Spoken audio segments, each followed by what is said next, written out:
Welcome po dito sa The Bride of Christ TV.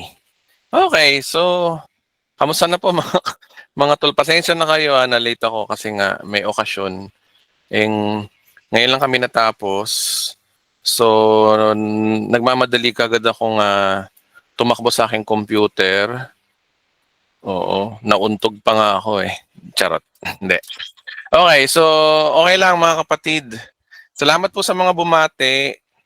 Oo, 3 araw yata 'tong birthday ko, eh. Mula kahapon, tapos ngayon, tapos bukas. Oh, ay Diyos ko, salamat po. Tumatanda na, okey. Oo nga pala 'no, nandito na ba si ano, may kakanta raw yata. Type niyo nga sa baba kung kumpleto na kayo, yung mga kakanta daw. Ewan ko ano kakantahin niyo. Ay wala pa yata. Sige, wala pa yata yung kakanta. May kakanta raw, eh. Sige, manalangin muna tayo mga kapatid. Mag-pray tayo. Salamat po Panginoon sa gabi na kami po yung pinagbigyan Panginoon na makapagpulong para sa munting salu-saluhan ng pag-aaral. Maraming salamat po sa iyong kabutihan Panginoon. Sa ngalan ni Jesus, Amen. Palakpakan natin si Lord. Okay. Hindi nga, seryoso ako. May kakanta raw. Sino kakanta? O sige, sabihin nyo kung may ready na kayo Yung may kakanta raw eh. Kumakain pa raw siya. O sige. Maya-maya na aral muna tayo, no? O sige, kahit hanggang ano lang tayo, 9:30 na pag-aaral. Then after nun, chika-chika na lang tayo. O sige, yung mga gusto magtanong, tanong na muna tayo. Entertain lang ako ng tanong muna ngayon. Wala naman tayo masyadong pag-aaralan ngayon dahil ah basta maganda siguro kung magtanong na lang. Paki-type lang po yung salitang charito sa baba, yung mga gustong magtanong. Sige, Benamano, si Maricena. Kapatid, sige, go ahead. Pwede ka na magtanong. Ay, Charito po, Pastor Ed, medyo maingay ito ngayon. Pero, happy birthday po, happy birthday. Salamat po, salamat po. Yes po, Pastor, yung ikaw-confirm ko lang po, yung sa Old Testament po, yung nagpakita po yung Diyos doon sa tatlo po na kay Moses, tapos gumawa ko siya ng tatlong sino po kaya sa tingin niyo po yun? Si Kristo po ba yun? Sino gumawa? Pakilino nga kapatid yung... Yung yung si Moses po, yung nagpakita po sa kanya sa Isaiah po, na kasi marami kasing nagdi-debate na hindi daw po si Kristo yun. So, sa tingin niyo po, sino po kaya yung nagpakita kay Moses? Wala ka bang diyan kapatid, Bible verse? So... Meron yung pastor eh. Kasi nakalimutan ko. Eh. Ay, sorry. Basta po yung sinabi, yung parang praise na nagagalak po. Pinote po yun sa yung nagagalak po si Abraham bata yun na nagpakita sa kanya yung Diyos po. Oh, di ko alam yun eh. Saan kaya yun? Si Abraham. Di ko maintindihan kung si Abraham ba, si Moses yung tanong niyo po o maganda siguro maging malinaw muna yung tanong natin para masagot ko ng kahit senaryo lang na tama kapatid san sa Old Testament, anong senaryo yon kahit makukuha rin natin yung Bible verse nun.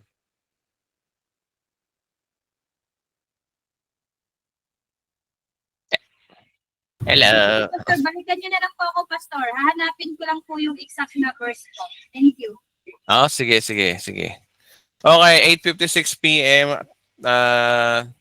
Tanong lang tayo, no? Sige, kay Gerald Orapa ba yan? Kay Gerald Orapa, pwede na po kayo magtanong. Good evening po, Pastor. Hello, good evening po. Si Papa po ang may pwede po ang magtanong sa inyo. Ah, Sige po, may sige po. gabi, Pastor. Good evening Ah, po. Good evening. May tanong lang sana ako sa iyo, Pastor. Sige po. Ah, ano ba ang ibig sabihin dyan sa Mateo City 21, Pastor? Mhm. Marami ang nagsasalita, nagsasabi nga, ano raw, ini, dahil sa kaligtasan daw, dyan sa Mateo 1, parang hindi ko yata maintindihan kung ano talagang ibig sabihin doon, Pastor. Paki-explain lang sa amin, Mhm. ah, Sige po, okay lang po. Pastor. Okay lang. Sige po. Yan lang, Pastor. Yang sa Mateo 7:21. Sige po. Basahin po muna natin yung verse, no? Sige, wait lang po Okay, nagtatanong yung si ating kapatid, no, kung ano daw yung Mateo 71. Okay. So basahin natin, sabi rito ni Jesus sa 21, sabi niya, hindi lahat ng tumatawag sa akin ng Panginoon, Panginoon ay papasok sa kaharian ng langit, kundi yaon lamang sumusunod sa kalooban ng aking amang nasa langit.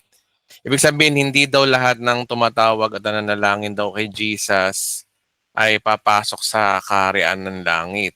Yung kaharian ng langit talaga dito, kung titingnan nyo, hindi po ito yung eternity, kundi ito yung nalalapit na kaharian niya dito sa lupa o yung tinatawag na physical na ano niya, na paghahari niya. Kaya nga lang kasi, ang ano dito, hindi ron lahat makakapasok daw doon. Sabi doon, no, kundi yun lamang sumusunod sa kalooban ng aking amang nasa langit. Ang tanong kasi dito,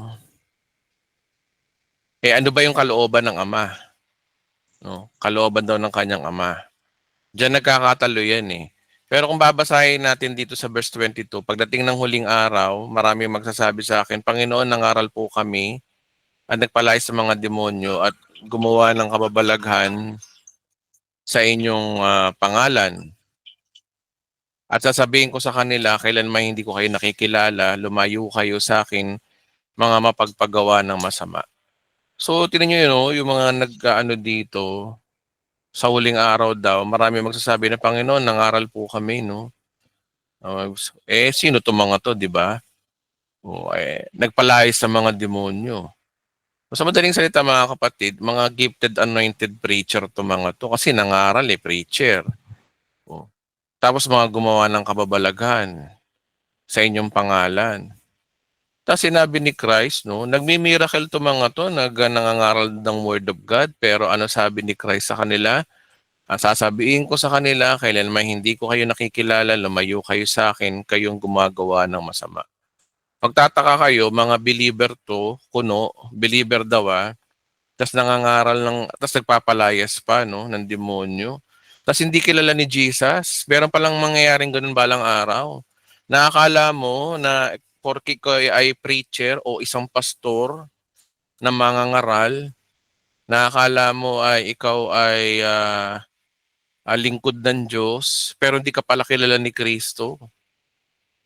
Sabi kasi dito, no, lumayo kayo mga mapagpagawa ng masama. Ngayon, ang tanong kasi dito, paano ba natin i-interpret tong verse na to? Ang interpret natin tong verse na to according to its context. Okay, ang konteksto dito, yun daw gumagawa doon na masama, yun daw ang ire-reject ni Christ. Bakit kaya ni-reject? Kasi nga, ano ba yung evil doer dito o yung gumagawa ng masama? Siyempre, hindi ka pagsasabi ng diyan na sa ibang verse ka kukuha. Tatalon ka ng Levitico, tatalon ka ng Old Testament. Diyan ka kukuha mismo sa sinasabi ni Christ kung ano yung mapagpagawa ng masama. Sino ba yung mga evildoer dito? Maliwanag dito yung mga hindi makakapasok sa kaharian ng langit. Oh. Sino ba yung makakapasok sa kaharian ng langit? Yung sumusunod sa kalooban ng kanyang ama. Oh. Yung sumusunod sa kalooban ng ama. Ibig sabihin, kung hindi mo sinusunod ang kalooban ng amang nasa langit, ikaw ay evildoer. Yun yung pinaka rito, 'di ba? Ngayon, ang tanong dito, ang tanong naman kasi dito, kung evildoer ka pala, ibig sabihin kung ikaw ay evildoer, ikaw yung hindi ka sumusunod sa kalooban ng Diyos o kalooban daw ng kanyang amang nasa langit. Oh. So yung evildoer, yung masama daw talaga dito, yung hindi sumusunod sa kalooban ng ama. Ngayon, ang tanong dito, ang magkakatalo dito, ano bang kalooban ng ama? Oh.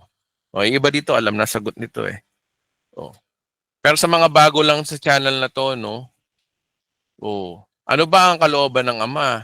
Hindi ka pwedeng mag-interpret uli dyan na ang kalooban ng ama ay ganito. Yung sabi ng pastor. Hindi yung sabi ng pastor, hindi yung sabi ng yung dadampot ka ng verse sa Old Testament, ilalagay mo sa kautusan. Hindi doon. Ang tanungin mismo natin dito, si Jesus. Tanungin natin si Jesus, Panginoon, ano ho ba ang kalooban ng aking ama? Yung kalooban ng ama, kailangan manggaling din sa bibig mismo ni Jesus. Kukuha tayo sa ibang verse, pero dapat si Jesus din na may sabi, hindi si Pablo, hindi kung sino man. Kasi ang nakakaalam daw ng kalooban ng kanyang ama ay si Jesus. So ang subject dito between Jesus and the Father. Kaya dapat si Jesus ang tanongin natin. Mabuti na lang, sinagot ni Jesus po yan. Kaya nga lang sa ibang libro. Pero mahalaga si Jesus pa rin may sabi. Basa, John 6:40. At least ito, letter for letter, hindi yung manghuhula tayo. Ito sabi ng ama, pinapasabi ng ama, kailangan kalooban niya, kailangan magsimba ka.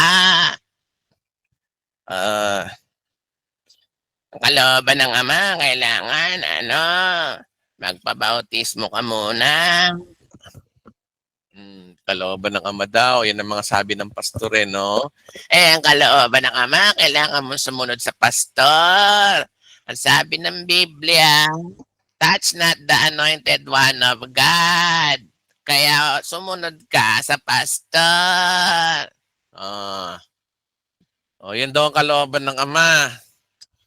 Ano pa yung mga ibang pastor na ano daw ang kalooban mo? Ang kalooban ng ama daw, ganito. Ang iyong utos, sumusunod ako sa iyong kaluguran, Ama.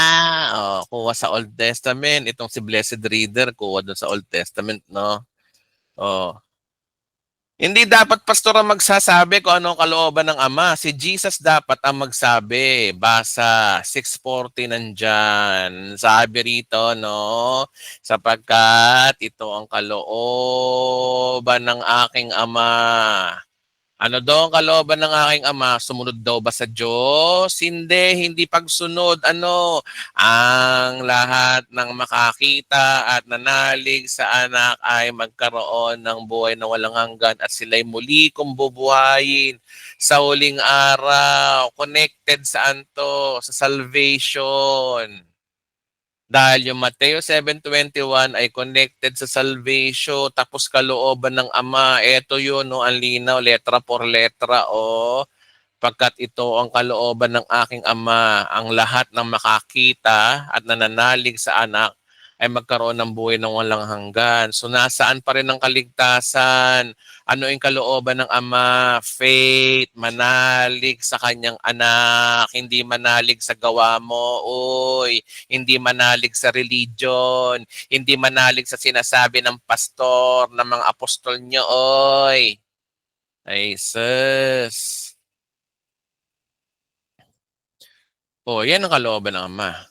Kaya yan ang sagot sa Mateo 7:21. Ang kalooban ng Ama ay mauuwi pa rin na kailangan kang magtiwala sa ginawa ni Kristo para magkaroon ka ng buhay na walang hanggan at bubuhayin ka ng Diyos si Kristo sa huling araw. Yun ang po ang sagot ko, kapatid na Gerald. Hello po, Pastor. Opo. Pwede po, may isang tanong pa po ako. Sige. Sa James po, yung patay ang pananampalataya kung walang gawa. Sige.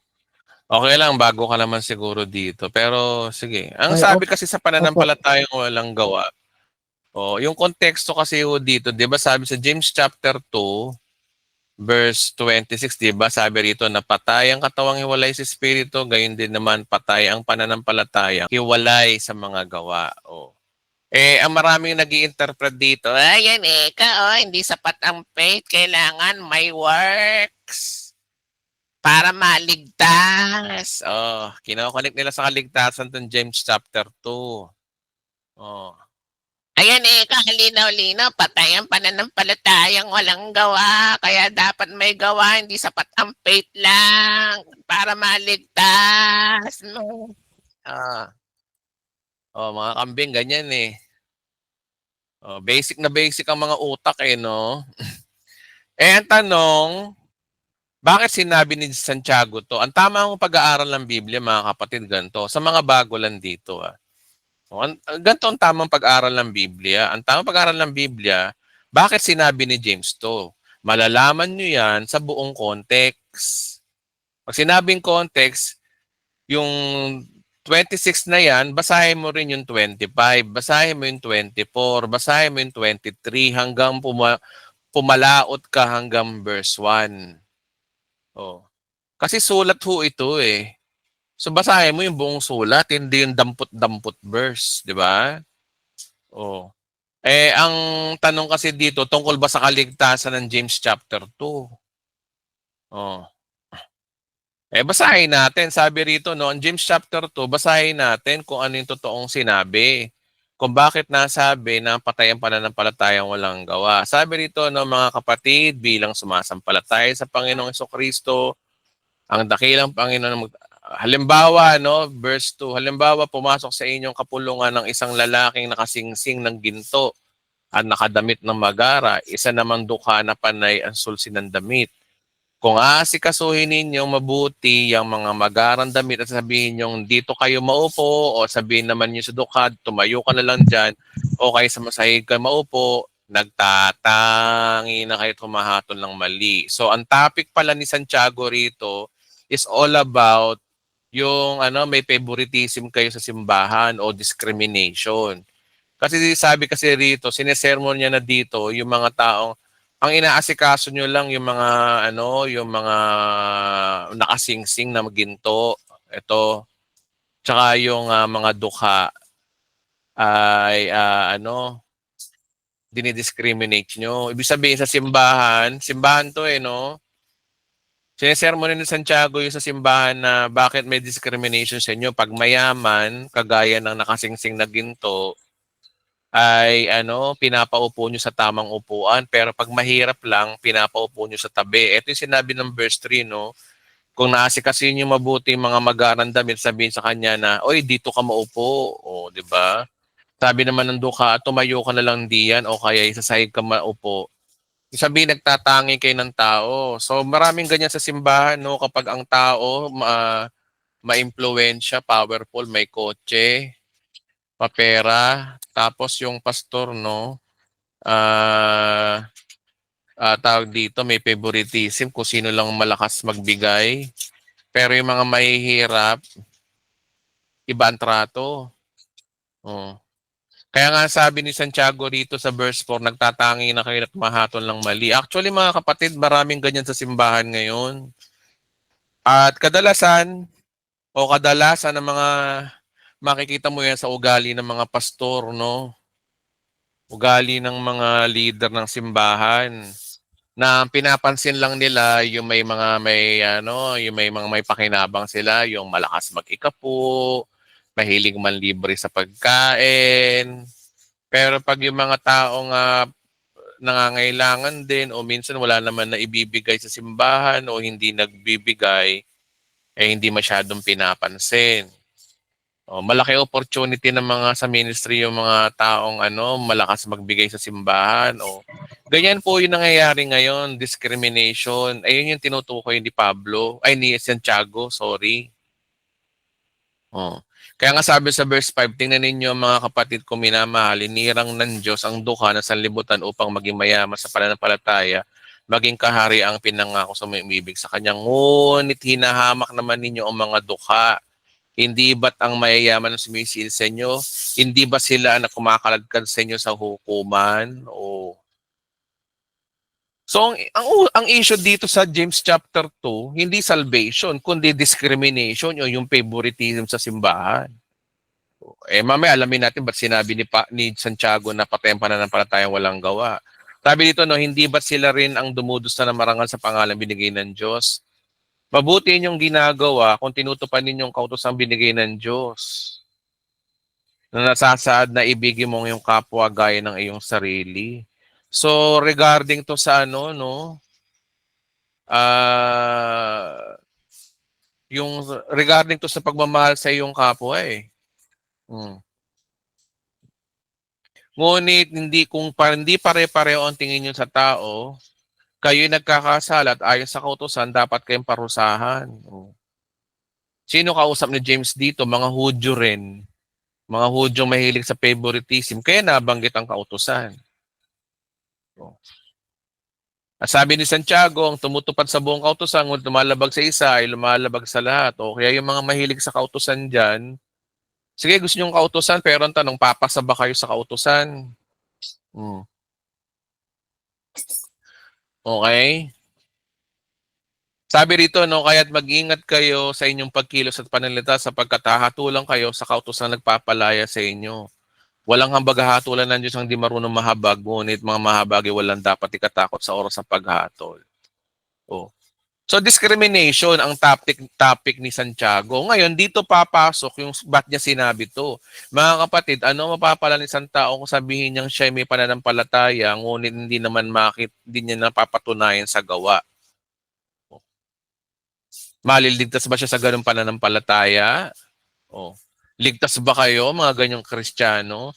Ang issue rito, kung anong klaseng meron kang pananampalataya, yung pananampalataya mo ba ay hanggang naniniwala ka lang, walang aksyon, hindi makita sa gawa, kagaya ng ang issue rito ay topic, di ba?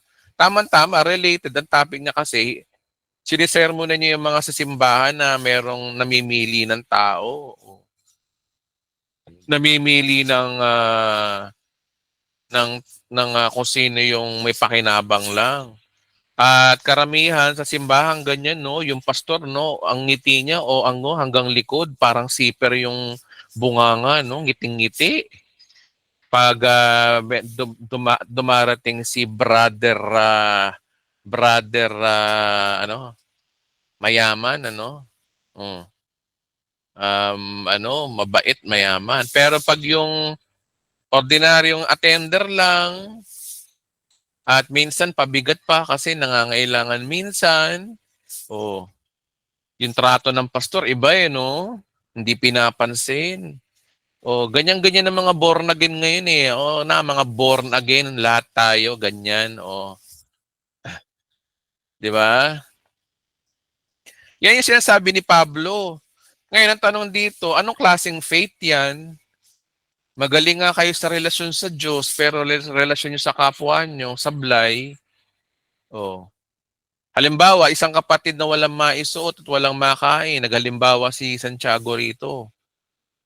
Kung sabihin ng isa sa inyo, patnubayan ka nawa ng Diyos, magbihis ka at magpakabusog, ngunit hindi naman niya pinagbigyan ng kanyang kailangan, may mabuti bang maidudulot niyo sa kanya?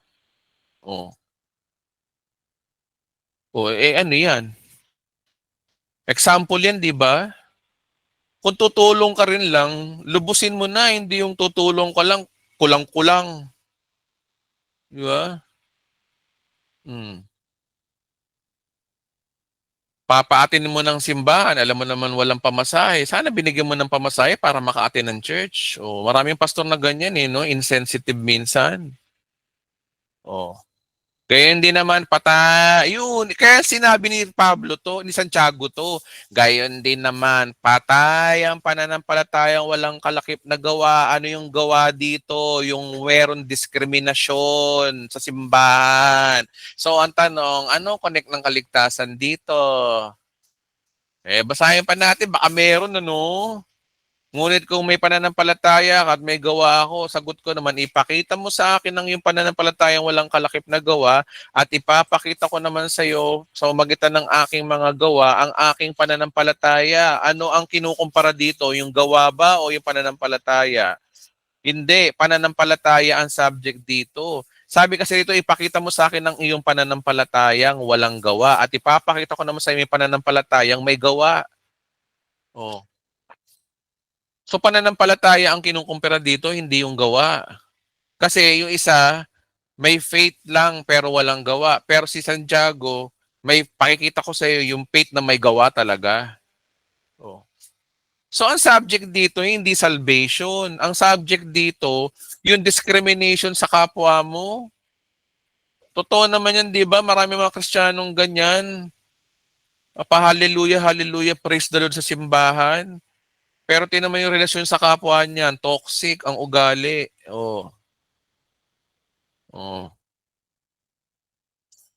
Maraming ganyan ngayon, oy. Mga ipokrito sa simbahan.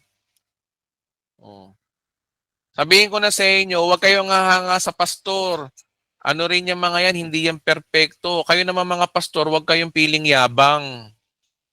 Nakakala nyo, alam nyo lahat. Kung magsusuplado kayo sa mga miyembro nyo, parang boss kayo sa simbahan, ano? Parang mga emperador. Sos, Ginoo. Wala na, basang-basa na namin kayo. Wala na booking na kayo. Nilalantad ko sa Pilipinas dito yung mga ugali ng mga pastor na born again. Maraming born again na pastor, ipokrito talaga, ipokrito. Malapit na kayo maubos, uy. Tumatanda na kayo, ang bagong henerasyon ng mga pastor ngayon, ng mga kabataang pastor ngayon, hindi namin kayo gagayahin, oy. Mga ipokritong pastor na born again, masaktan na kayo kung masaktan. Kung hindi ka ipokrito, hindi ka dapat nasasaktan sa sinasabi ko. Pero kung nasasaktan ka sa sinasabi ko, buti nga sa'yo, magbago na kayo, oy. Kaya sabi ni Santiago rito, gigil na gigil siya, no? Ibig mo bang patunayan ko sa'yo, hangal? Minura niya, oh. Minura niya yung mga ipokrito na walang kabuluhan ng pananampalatayang walang kalakip na gawa. Walang kahalaga ang faith mo kay Jesus sa mata naman ng tao, sablay ka. Wala kang gawa.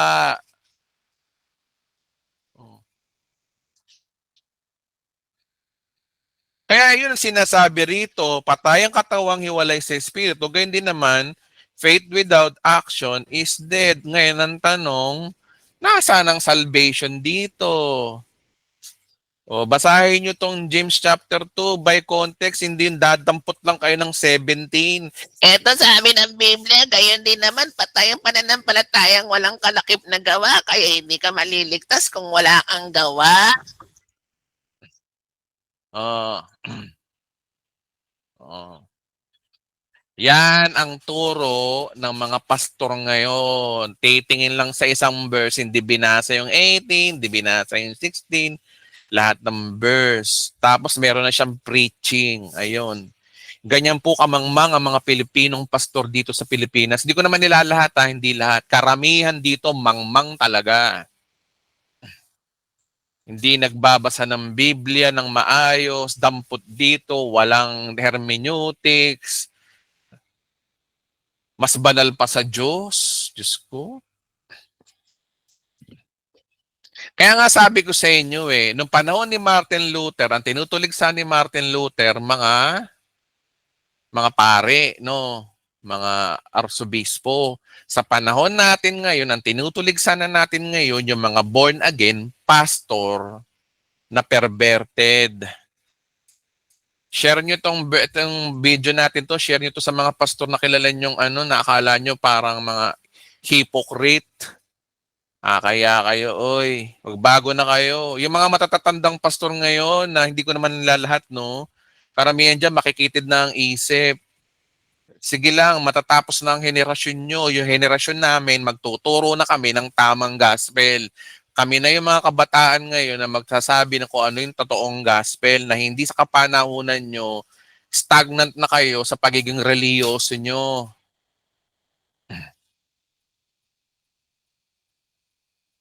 Okay. So, kapatid, nasagot ko na yung tanong mo, kapatid. Sa tingin ko, no? Gerald Orapa ba yun? Opo, thank you, Pastor. Ah, Salamat po. Salamat. Salamat. para sa akin to. Okay. Joel Paz. Salamat po, salamat po. Pasensya na, meron tayong problema sa signal. Maraming salamat po. Okay. Okay, so dako na tayo sa next event, no? Oh, yung mga kakanta daw diyan, kasi baka hindi na kayo umattend next week pag hindi ko kayo pinakanta. O sige, kanta na ho kayo mga kapatid. Mga kapatid, kanta na tayo kay Pastor. Sana yung makasama ko. Ano ba? Ay, birthday niya pala ngayon. Birthday lang, happy birthday lang. Happy birthday po, Pastor. Happy birthday po. Happy birthday. Ano po mga kasama ko, kanta lang tayo. Pastor, punta sana ako kaso.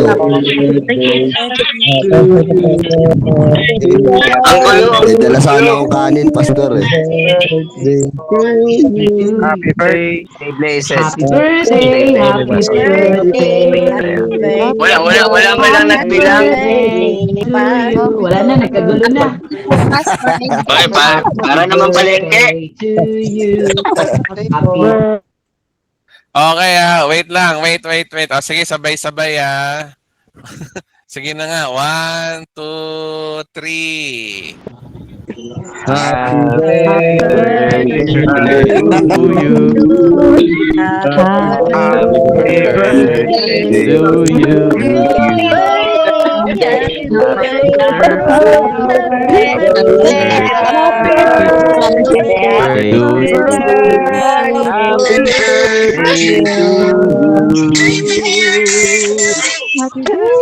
Sabay-sabay nagkamali ah. Wala lang isdan. Yung walang isdan.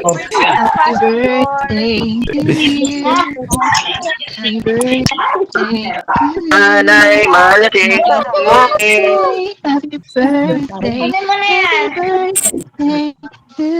Yung meron pa din yan. Birthday to you. Happy birthday to you. Happy birthday, happy birthday. Ano yung malasing mo kami? Maraming matitisod sa atin pag nakita namin mga bangag dito sa... Ay, salamat. Love you all. Mahal ko po kayo mga ma-attend dito, yung mga bumati sa akin. Salamat. Pinaramdam nyo sa akin na kahit na ako ay hindi perpektong pastor at pastor na napakasungit mag-preaching at minsan wala sa lugar magbiro, tanggap nyo pa rin ako bilang pastor. Salamat po sa inyo. Dito sa simbahan ito ng The Bride of Christ TV, pamilya ho tayo rito. No? Ang simbahan po ay pamilya. Okay, hindi ho to courtroom. Ang mga makasalanan ay welcome sa gawaing ito. Mahal ng Diyos yung mga taong mga makasalanan na kagaya natin, na kinabagal lang ng Diyos, na hindi kagaya ng mga iba dyan, na nagpipiling banal-banalan, di naman pala banal, mas malala pa pala sa atin. Salamat po sa inyo mga kapatid. Okay. Actually, hanggang bukas pa to. Meron pa akong celebration bukas. Ay, Diyos ko, Lord. Salamat. Maraming salamat mga kapatid. Salamat. Mahal na mahal ko po kayong lahat. Salamat po sa paramdam. Kahit sa mga dinadaan-daan nyo na lang sa biro yung iba, pero okay lang yun. Okay? Okay, palakpakan muna natin ng Panginoon sa kanyang papurit pasasalamat.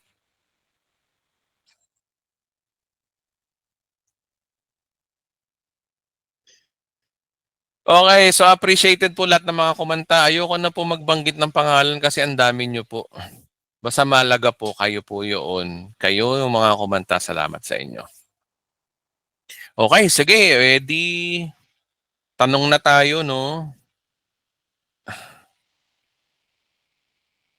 Tanong na tayo.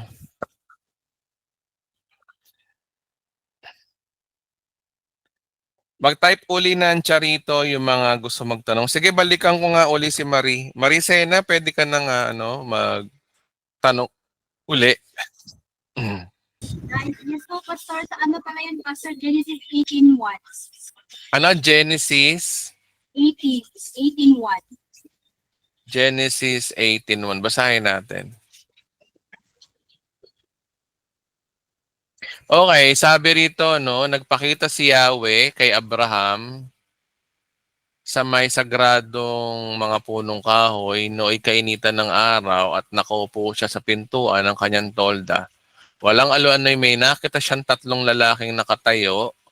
Patakbo siyang sumalubong, yumukad na halos sayad na sa lupa ang mukha. At sinabi, mga Ginoo, kung inyong marapatin, magtuloy po kayo sa amin. Dito muna kayo sa ilalim ng punong ito at ikukuha ko kayo ng tubig na panghugas ng inyong mga paa. Magpapahanda tuloy ako ng pagkain para manauli ang inyong lakas ninyo sa inyong pagpatuloy na inyong paglalakbay. Kinagagalak ko kayong paglingkuran habang naririto kayo sa amin. Sila'y tumugon. Tatlo sila, no? Salamat, ikaw ang masusunod. Si Abraham ay nagdumaling pumasok sa tolda at sinabi kay Sarah, madali ka, kumuha ka ng 30 librang harina at gumawa ka ng tinapay. Pumili naman siya ng isang matabang guya sa kulungan at pinagluto ng isa-isang alipin. Kumuha rin siya ng keso at sariwang gates at tinihain sa panauhin kasama mga nilutong karnish. Hindi siya lumayo sa tabi niya ng mga panauhin habang sila'y kumakain. Samantalang sila'y kumakain, tinanong nila si Abraham. Sino yung nagtanong? Nila. Tatlo sila nagtanong. Nasaan ang asawa mong si Sarah? Nandun po sa tolda. Tugon naman po. Sinabi ng panauhin, babalik ako sa isang taon sa ganito ring panahon at pagbabalik ko ay may anak na siya. Narinig naman noon ni Sarah sa may pintuan sa kanyang likuran. Silang mag-asawa ay kapwa matanda na hindi na dinarat ng si Sarah. Napatawa ito ng lihim at ng wika. Ngayon pa naman ako ay talanta na at laos na ang aking asawa, saka pa ba kami magkakaanak? Alam niyo, ugali ng Diyos, no? Kapag nagduda ka, ang bilis na mag-reply eh. Mabilis ang reply ng Diyos sa mga taong hindi naniniwala kaysa sa mga taong nagkakasala. Ang kasalanan, tanggap ng Diyos. Pero yung hindi mo pinaniwalaan ng kanyang kapangyarihan, madaling mag-response ng Diyos sa'yo. Okay? Kaya makikita niyo ang ugali ng Diyos, ang nais niya talaga is pananampalataya, hindi gawa. Sa gawa rin lang, hindi ka naman papasa eh. Pero yun man lamang magtiwala ka sa Kanya, dun man lamang maipasa mo man lang yung magtiwala ka. Okay? Kaya tinan nyo, ang bilis na sagot dito, no? Bakit natawa at sinabi pang ngayon tumatanda na siya'y nagkakaanak? Tanong ni Yahweh.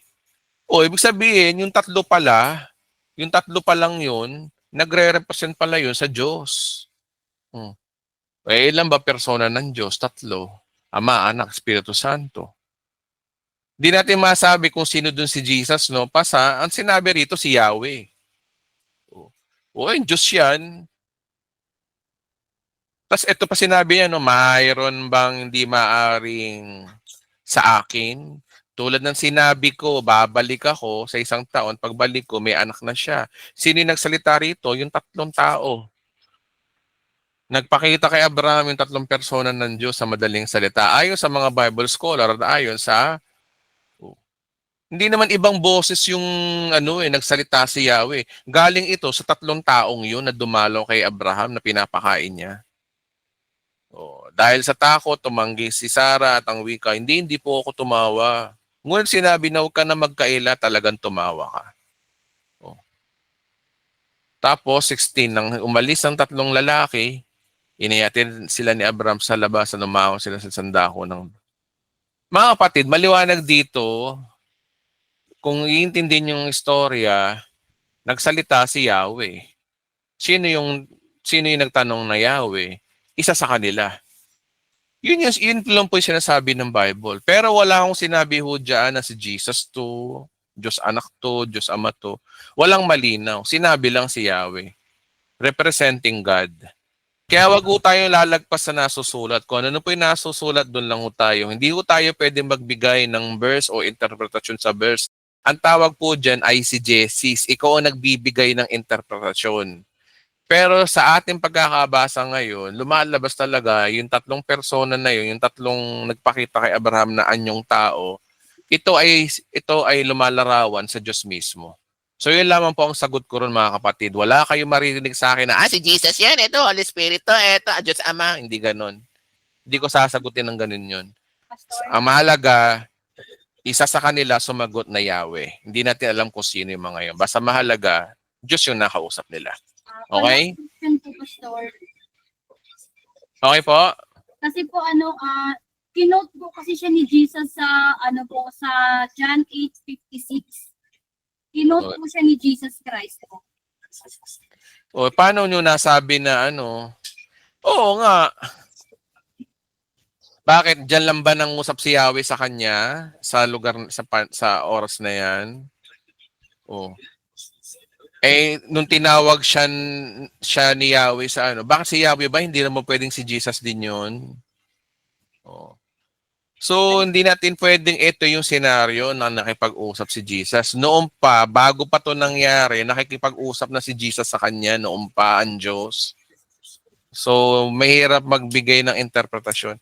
Guys, mag-ingat kayo sa mga mga pastor na nagtuturo ng ganyan, nang gumagawa sila ng ng interpretasyon nila. Hindi naman malinaw sa Biblia, dinadagdagan nila. Oh. Pastor, i-clarify ko lang po kasi po ito po yung argument ng stand po ng mga IS, yung mga Iglesia ni Batato, na hindi daw po si Christ po yung nabanggit po dito sa Genesis 8:1, which is nabanggit naman po sa Juan 8:56 na kinote ni Jesus na ang sabi po niya na Jesus said unto them, Verily, verily, I say unto you, before Abraham was I am.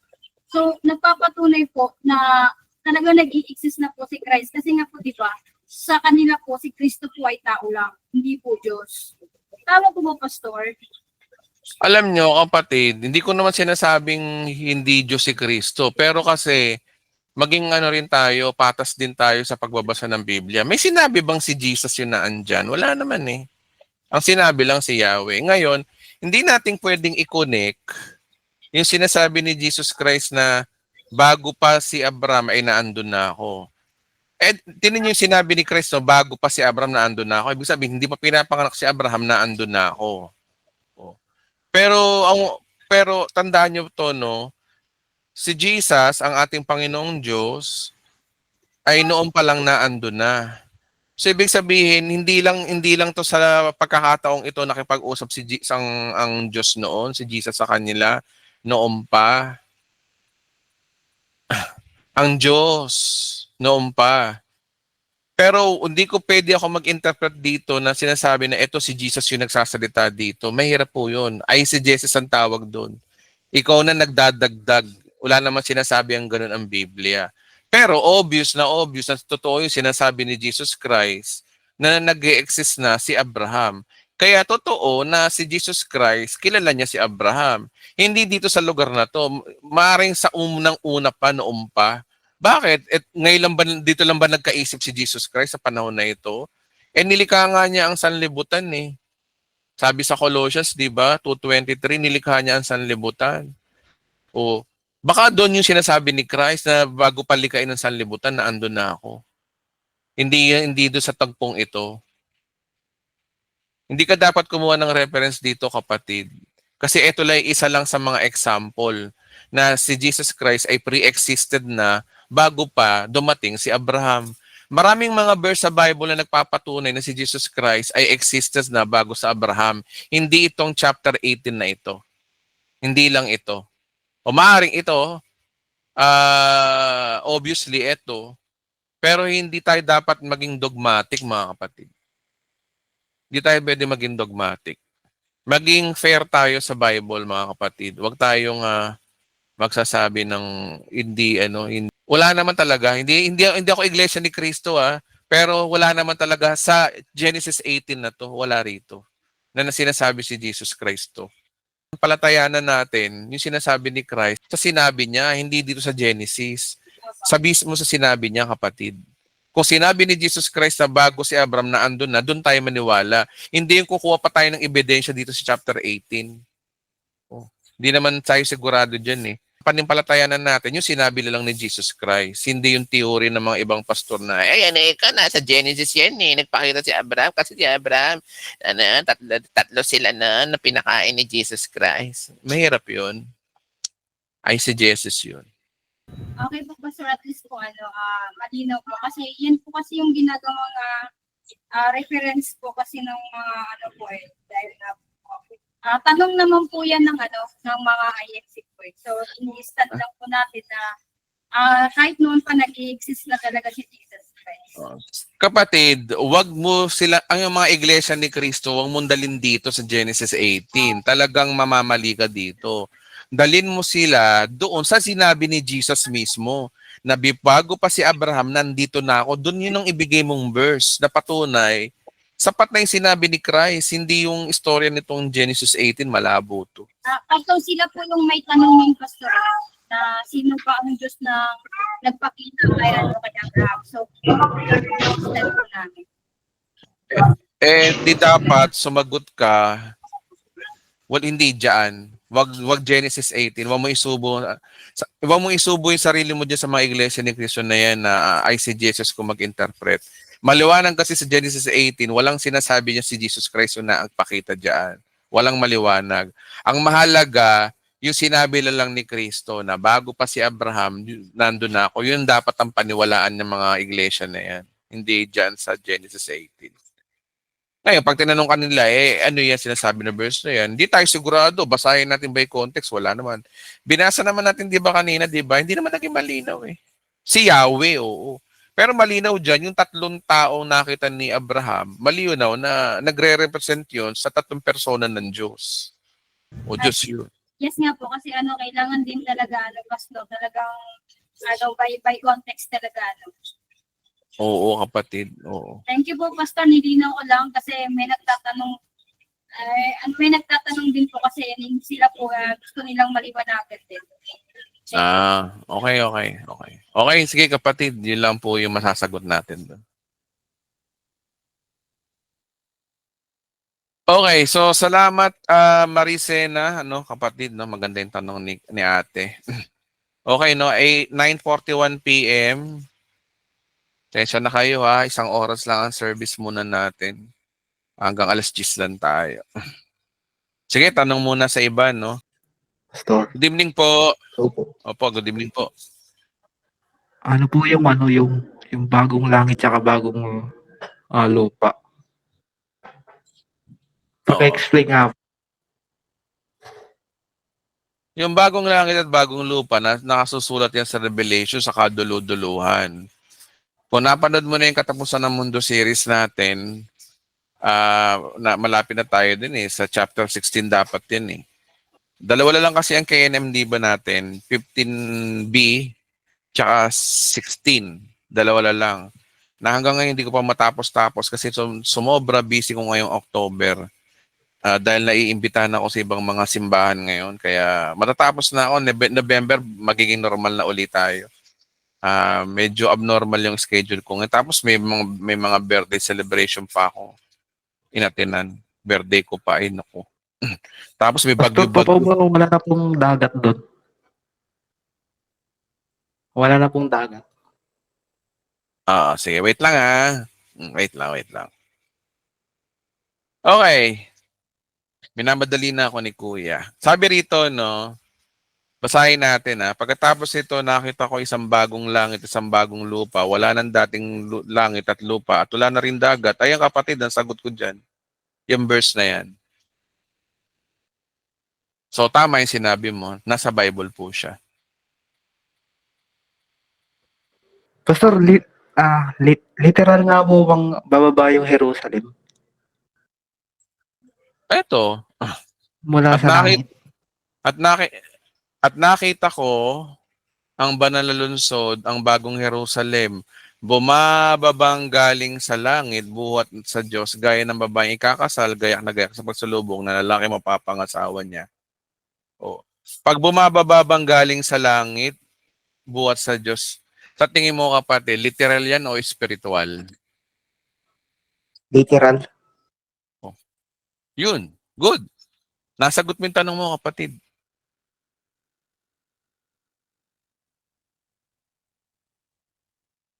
Okay na po, Pastor. Thank you. Sige po. Salamat. Salamat po. Okay, so 9:44 p.m. Si Jennifer Reyes po, babae naman tayo, no? Jennifer Reyes, pwede ka na magtanong. Hello po. Good evening po, Pastor. Sa inyo Hello. pala, good evening. Sa akin, afternoon. Oo. Nasaan ho ba kayo? Okay. Sa Kuwait po ako. Kuwait. Wow. Ay, ingat kayo dyan, ha? Kahit pa paano, malapit sa Oo Middle nga po. East. Nag-uulan nga rin po ngayon dito sa amin. Alam nyo naman ng ang Iran, damay daw yung mga Arabong bansa. Opo, malapit po sa amin. Loko yun yung Iranian president. Opo, malapit po sa amin. Malapit po sa amin. Ingat. Sabagay, Siguro, ingatan naman kayo. Sige kapatid, ano po ba yung Hindi may naman paglilingkod? Sige. Ay, bago po ang lahat, Pastor, happy birthday po pala. Salamat. Hindi, hindi ko lang po alam kung ano. Ito po yung tanong ko kasi. Bakit may mga pagsubok at paghihirap na nararanasan ng tao kahit may pananampalataya siya?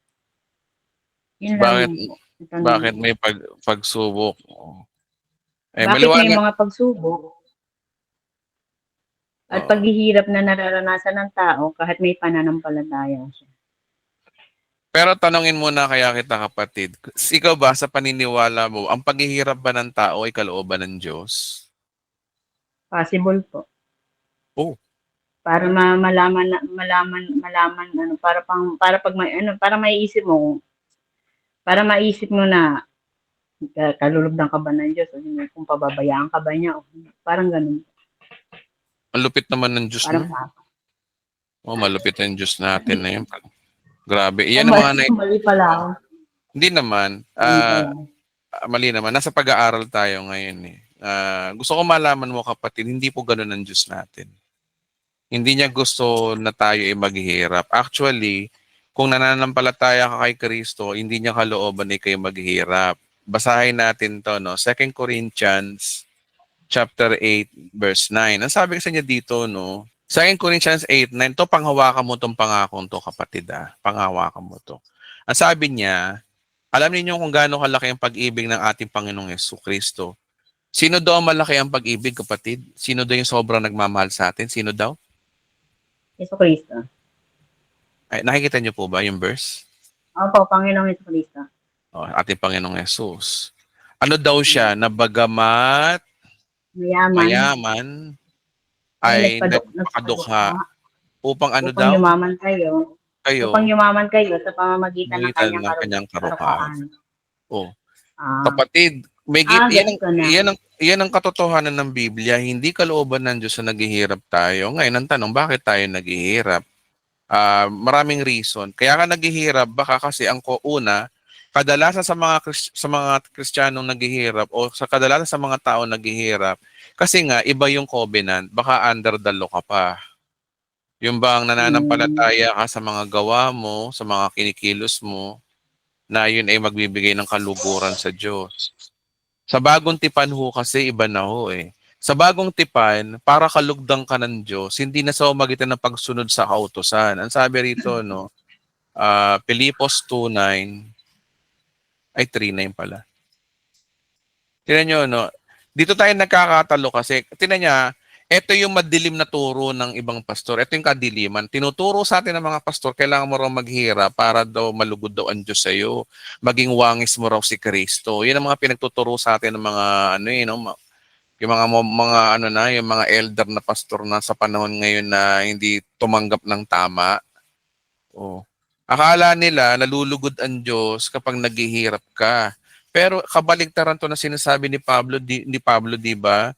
na ang Diyos, mahal daw tayo, sobra daw ang pagmamahal niya sa atin, kaya hindi raw niya kagusto na tayo maghirap. Katunayan, yung paghihirap niya sa krus, binayaran niya na yung paghihirap mo para kung sino man daw ang manampalataya sa kanya ay hindi na maghihirap. Oh. So ang tanong, bakit ka naghihirap? Dalawa lang 'yan. Maaring hindi mo pinanampalatayanan yung sinasabi ng Biblia na si Kristo ay naghirap para ikaw ay yumaman. Kung hindi mo pinaniniwalaan yung verse na 'yan, talagang maghihirap ka. Pero ngayon alam mo na yung verse. Tingnan mo yung pagiging matuwid kasi mga kapatid, sabi rito no. Sabi ni Pablo, ang kabanalan ho kasi hindi yan nakukuha sa pabaitan, pagalingan sa ministry, prayer and fasting, pagsunod sa Diyos daw. Hindi. Tinasabi ni Pablo rito, no? Ang aking pagiging matuwid ay hindi na sa pamamagitan ng pagsunod. Saan daw? Sa kautusan o utos ng Diyos. Dati kasi, para maging matuwid ka sa mata ng Diyos, kailangan mo sumunod sa utos niya. Pero sa bagong ititipan, hindi na. Ang pagsunod sa utos ng Diyos ay maging banal ka muna bago ka maging sumunod sa utos ng Diyos. Oh. Hindi na base sa pagsunod sa utos ng Diyos, kundi sa magitan daw nino pananalig kay Kristo. At ang pagiging matuwid ko ngayon buhat sa Diyos sa magitan ng pananampalataya. Yan muna ang dapat nating maintindihan na ang pananampalataya sa tinapos na gawa ni Kristo. Ano daw yung pananampalatayanan mo kay Kristo? Yung naghirap siya para ikaw ay maging mayaman. Oh. Upang ikaw ay managana. Tanda mo kapatid, iba ang Diyos sa bagong tipan. Kapag nasa bagong tipan ka na, kung ano man yung kahilingan mo, kung ito'y kumakabuti sa iyo, walang pasubaling ibibigay ng Diyos yun. Yun ang dapat natin panampalatayanan. Kaso ang problema kasi, kaya tayo naghihirap din minsan kahit Kristiyano na kasi dahil sa pananampalataya natin. Kung ang pananampalataya mo dapat ka maghirap para matuwa ang Diyos sa iyo, talagang maghihirap ka nga. Yun nga mangyayari sa iyo. At nangyari Kumbaga, Pastor, sige po. Kumbaga po, parang kung ano iniisip mo, yun ang mangyayari. Oo, bigyan kita ng verse sa Bible. Ugali ng Diyos to Wait lang Sabi, ito, Bible may sabi. Tinan mo ugali ng Diyos, kapatid. Ito, ugali ng Diyos ta. Kahit Old Testament to, hindi naman nagbago ang Diyos Ang usapan kasi rito, ugali ng Diyos Sabi sa Numbers chapter 14. Kapatid, pwede mo bang basahin to? Gusto ko tumanim sa puso mo tong babasahin mo tong verse na to. Sabihin mo nga to, kapatid. Alin po? Alin? Ayan po, ayan. Number 14:28. Sabihin ninyo sa kanila na ito ang pinapasabi ko. Habang buhay, akong si Yahweh, gagawin ko sa inyo ang narinig kong gusto ninyong mangyari. Okay. So, tingnan mo yung ugali ng Diyos dyan. Ugali ng Diyos yan Ang ugali ng Diyos, kung ano yung pananampalataya mo, kung ano yung sinasabi mo, yun ang gagawin ng Diyos sa'yo. Kung kung pinananampalatayanan mo, at dahil pinananampalatayanan mo, nasasabi mo tuloy na kalooban ng Diyos tong paghihirap kong ito para matuwa ang Diyos sa akin, talaga maghihirap ka nga. Bakit? Kasi yun ang gusto mo mangyari Pero kung naniniwala ka na ikaw ay pinagpala at pinaboran ng Diyos dahil kay Kristo Jesus, pagpapalain ka nga niya. Kasi tinan mo, ang identity nating mga Kristiyano, ganito Ang sabi sa Ephesians chapter 1 verse 6, wait lang. Sa Tagalog, basahin muna natin. Purihin natin siya dahil sa kanyang kahangahangang pagkalinga sa atin. Yung kahangahangang pagkalinga sa atin, yun ang alamin natin, sa magitan ng kanyang anak na minamahal. Okay? So, ibig sabihin, ito daw yung Kristiyano, kahangahangang pagkalinga. Yung kahangahangang pagkalinga na yun, kung titingnan mo sa original na Greek na totoong sinabi, kasi ang Greek ang totoong sinabi ng Bible na to itong verse na to Kung babasahin mo rito, to praise of the glory of His grace, wherein He hath made us accepted. Ang sabi sa Greek, itong sinasabi ng Greek, nakalagay dyan, charito or karito. special honor. Yun ang malupit daw, be highly favored. Sobra kang pinaburan. Pag sinabing sobra, sukdulan kang pinaburan. Kung paano ka sukdulang niligtas, kung paano ka sukdulang ginawang banal, kung paano ka sukdulan kang pinatawad sa iyong kasalanan, gayon din sa buhay natin dito. Ang mga Kristiyano daw, yung mga mananampalataya daw ay Kristo, ay may pangako ang Diyos na pag nanampalataya ka sa kanyang anak at ikaw ay tunay na Kristiyano sa mata ng Diyos, ikaw ay pinagpalat, pinaburan.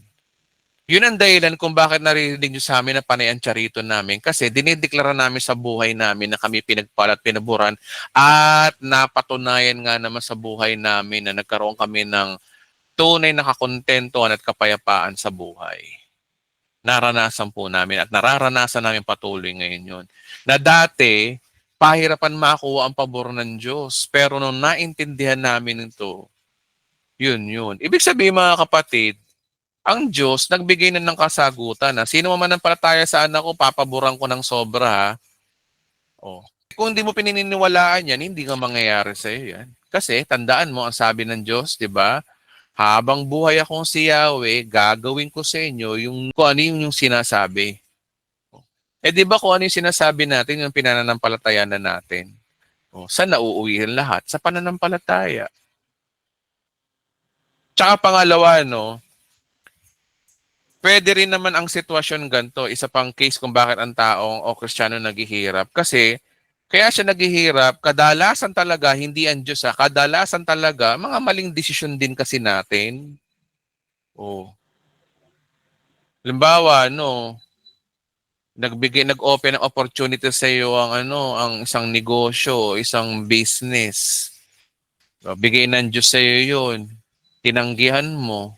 Gusto mo magtrabaho ka na lang dahil gusto mo sure job, sure na sweldo. Pinili mo magtrabaho. Ano nangyari?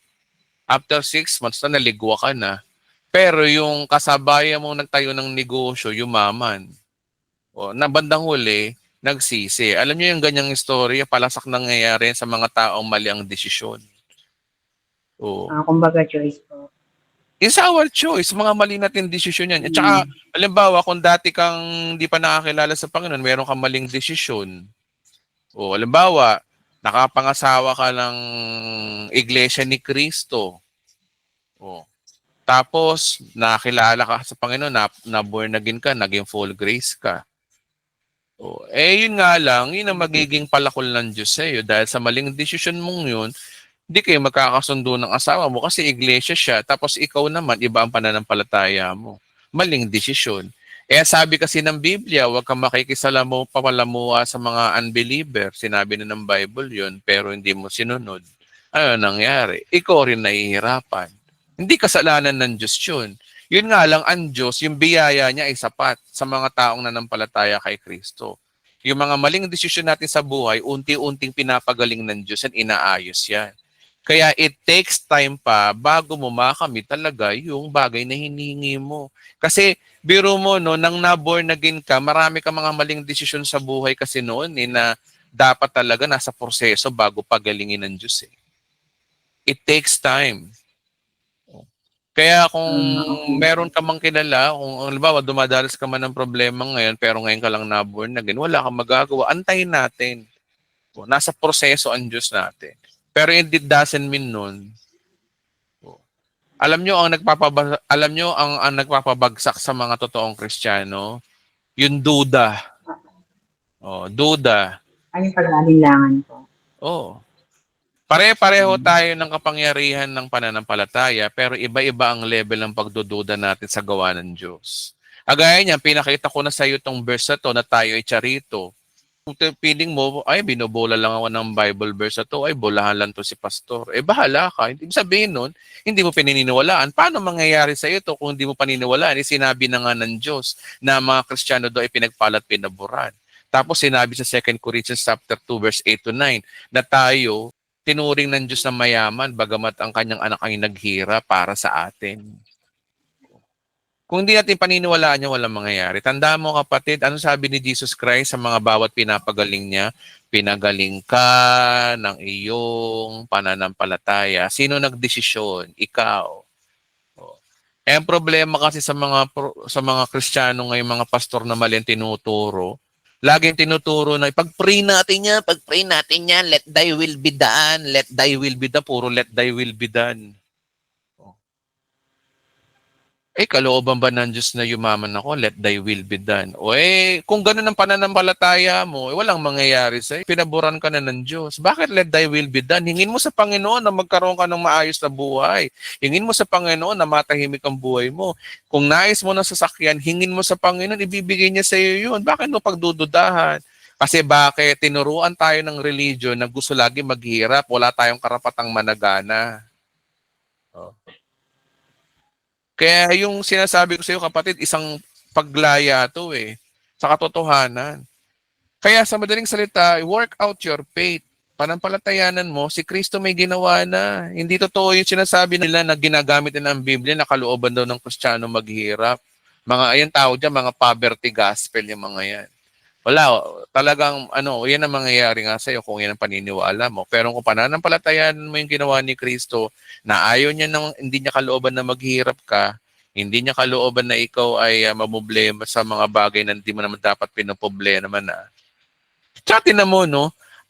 Kung yung turo na yan ay para subukan ka ng Diyos, para saan? Naisip niyo ba yung mga kapatid, hindi lang si kapatid na Jennifer, no? Lahat tayo dito, anong dahilan ng Diyos para subukan ka para ano? Para ano? Para maging banal? Ganun ba? Hindi ka nga banal Makasalanan ka Naging banal ka lang dahil kay Kristo Ba't ka pa niya susubukan? O bakit? Maling turo. Iba tinuro sa atin. May pagsubok man, hindi pagsubok pero hindi paghihirap. Iba yung pagsubok sa paghihirap. Yung pagsubok, tinitingnan lang ng Diyos kung anong pipiliin mong way. Kung mananampalataya ka ba sa Kanya o hindi. Yun lang yan, para makita mo yung biyaya ng Diyos. Pero yung sabihin mo na maghihirap ka, ay ibang usapan na yun. That is demonic gospel. Hindi kalooban ng Diyos na tayo maghihirap. Kaya dapat huwag mong panampalatayanan na ikaw ay maghihirap. Sa halip, panampalatayanan mo na ikay pinagpala, ako'y pinaboran, ako'y anak ng Diyos, ako'y mananagumpay. Dapat yun ang ating panampalatayanan, kapatid, para maayos ang buhay natin. Okay po, Pastor. Salamat po. Okay. Marami pong Okay, kapatid. Salamat. Sana nakatulong. thank you po. Opo, Okay. nalinawan naman. Okay, salamat po kapatid na Jennifer. Okay, mga Happy kapatid. birthday po. Ay, salamat. Okay, mga kapatid, salamat po sa inyong time. Pasensya na, 1 oras mahigit lang ang ating naibigay na time. Bawi na lang ako sa inyo next week. At hayaan nyo, dadalasan ko na rin ang pagla-live sa November. Didesisyonan ko na to na magla-live ako. Yung mga shout-out, mga kapatid, sa live na lang yon. Pero dito, formal na service kasi natin to Sunday service natin to. Okay? So, maraming salamat po. Mahal na mahal ko po kayo, mga kapatid. Good night, Pastor. Salamat, Pastor. Good night, Pastor. Happy birthday.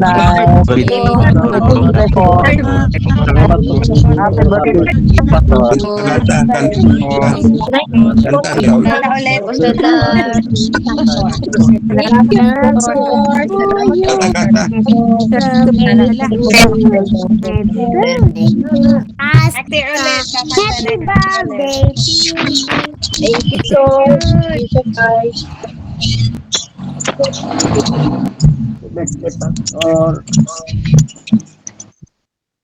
Okay, mga kapatid, salamat po sa inyong walang hanggang pagbati. Maraming salamat po.